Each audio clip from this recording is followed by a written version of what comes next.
സുപ്രഭാതം. കഴിഞ്ഞ എപ്പിസോഡ് അവസാനിപ്പിക്കുന്നത് അടുത്ത എപ്പിസോഡിൽ, അതായത് ഇന്നത്തെ എപ്പിസോഡിൽ be the doctor of iron എന്നതിനെക്കുറിച്ച് സംസാരിക്കാം എന്ന് പറഞ്ഞ be the doctor of iron ആകുക, be the doctor of iron, അയണിന്റെ, ഇരുമ്പിന്റെ ഡോക്ടർ ആവുക എന്ന് പറഞ്ഞ് അതിനെക്കുറിച്ച് സംസാരിക്കാം എന്ന് പറഞ്ഞാണ് അവസാനിപ്പിച്ചത്. അവിടെ വരെ എത്താൻ കാര്യം പ്രാവീണ്യമുണ്ടാവുക എന്നുള്ള ഒരു വാക്യത്തിൽ നിന്നാണ്.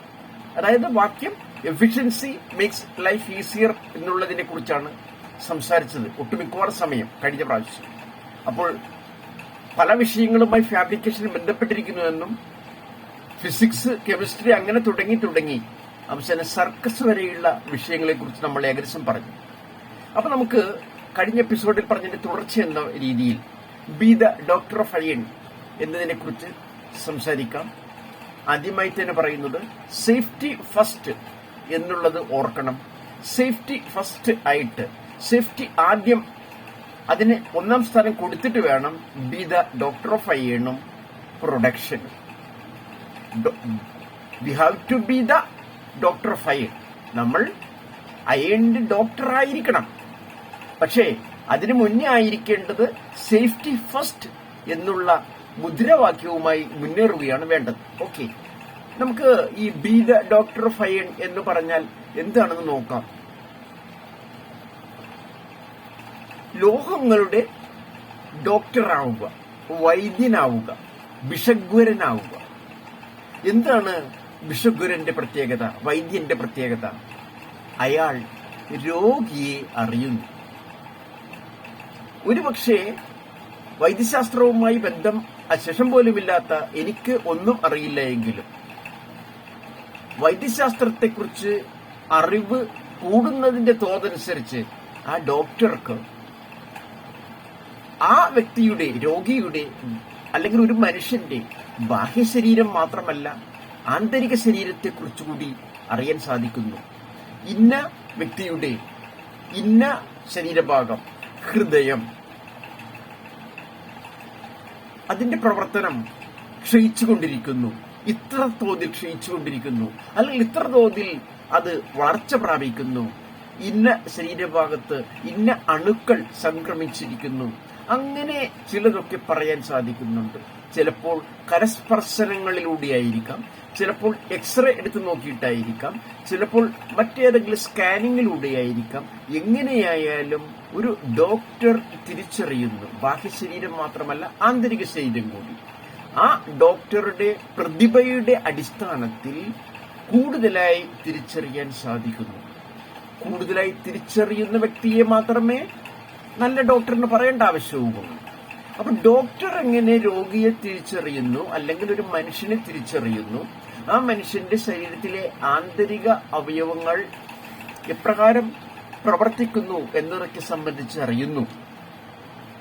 അതിന് സമാനമായോ അതിൽ കൂടിയ അറിവോ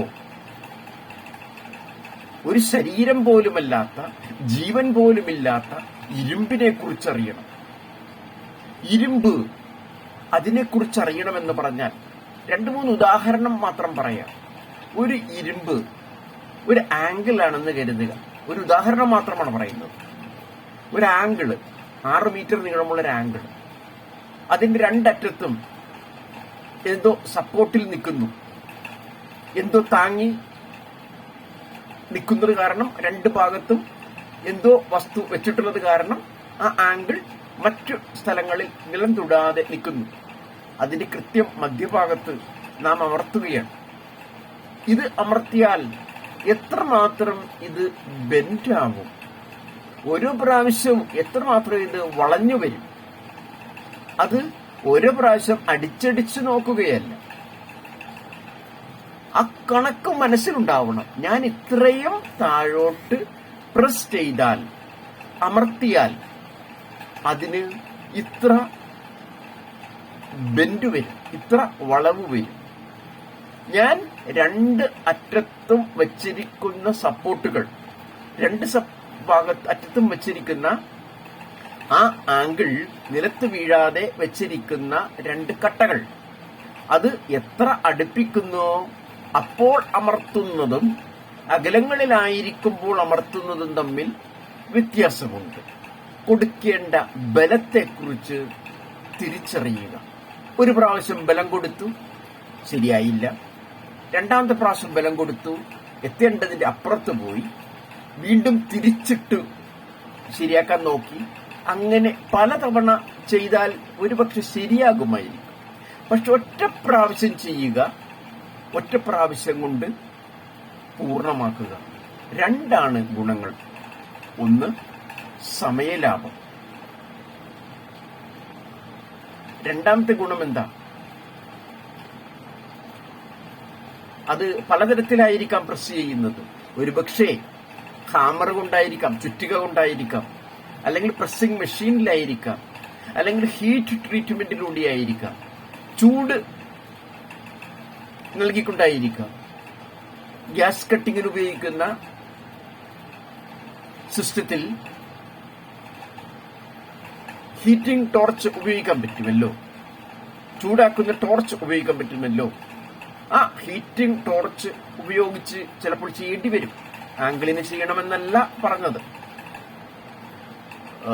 ചാനലിനോ ബീമിനോ ആംഗിളിനേക്കാളും വലിപ്പം കൂടിയ മറ്റു വസ്തുക്കളുണ്ടല്ലോ, അവയ്ക്ക് ഒരു പക്ഷെ ചെയ്യേണ്ടി വന്നേക്കാം.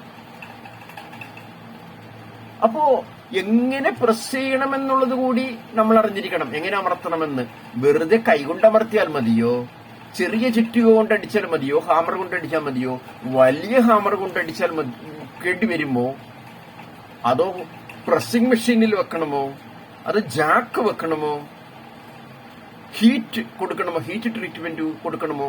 ഇതൊക്കെ അറിയേണ്ടത് ഒരു ഡോക്ടർ രോഗിയെ അറിയുന്ന പോലെയാണ്.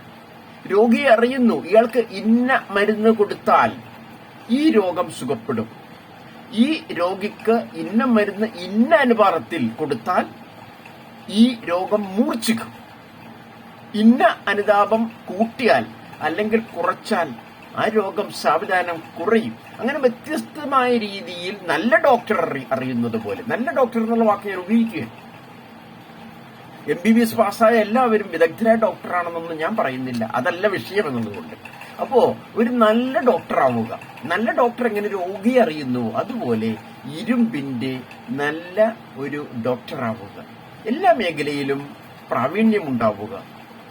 ഇരുമ്പ് ജീവനില്ലാത്ത മനുഷ്യനെ പോലെയോ അല്ലെങ്കിൽ ഒരു രോഗിയെ പോലെയോ ജീവനില്ലാത്ത വസ്തുവാണെങ്കിൽ പോലും അതിന്റെ കാഠിന്യം തിരിച്ചറിയാനുള്ള ഒരു കഴിവ് ഉണ്ടാക്കുക.